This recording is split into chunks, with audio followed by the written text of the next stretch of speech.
उद्योग मंत्री उदय सामंत ज्यांच्या करता आपण ही सगळी निवडणूक लढवतोय ते आपले उमेदवार आदरणीय शिवाजीराव आढळराव पाटील, आदरणीय व्यासपीठ, बंधू भगिनी आणि माझ्या सहकारी मित्रांनो, या वेळेचं भान राखून आपण आपले विचार या ठिकाणी व्यक्त केले पाहिजेत.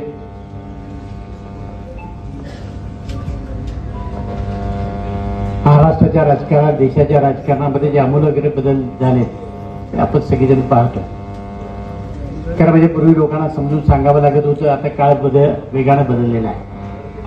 आता व्हॉट्सअप आहे, युट्यूब आहे, अनेक प्रकारची माध्यमं तुम्हाला मला देशाच्या राजकारणात, राज्याच्या राजकारणात काय चाललंय तुम्हाला मला सगळ्यांना ज्ञान आहे.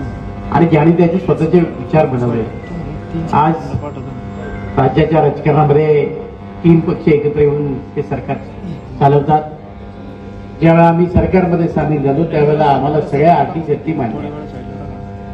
त्यामुळं आमचे नेते ज्यावेळेला एकत्र येतात तेव्हा त्यांच्या मागच्या कार्यकर्त्यांनी सुद्धा एकत्र आलं पाहिजे, ही भूमिका मी या ठिकाणी घेतलेली.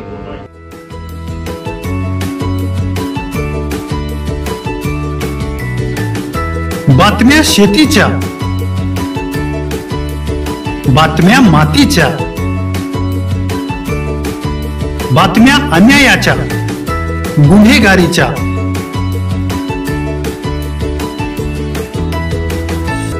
राजकारणाच्या आणि समाजकारणाच्या, शोषणाविरुद्ध बुलंद आवाज, जनसामान्यांच्या हुंकाराची गाज, सत्कार्याला प्रोत्साहन, दुष्कृत्याला अनुशासन, निर्भीड, निस्पृह, सडेतोड, बेधडक आणि रोखटोक म्हणजेच विघ्नहर टाइम्स. शोध बातमीचा, ध्यास सत्याचा. आपलं चॅनल, आपली बातमी. सबस्क्राईब तर कराच, पण बेल आयकॉनवर क्लिक करायलाही विसरू नका.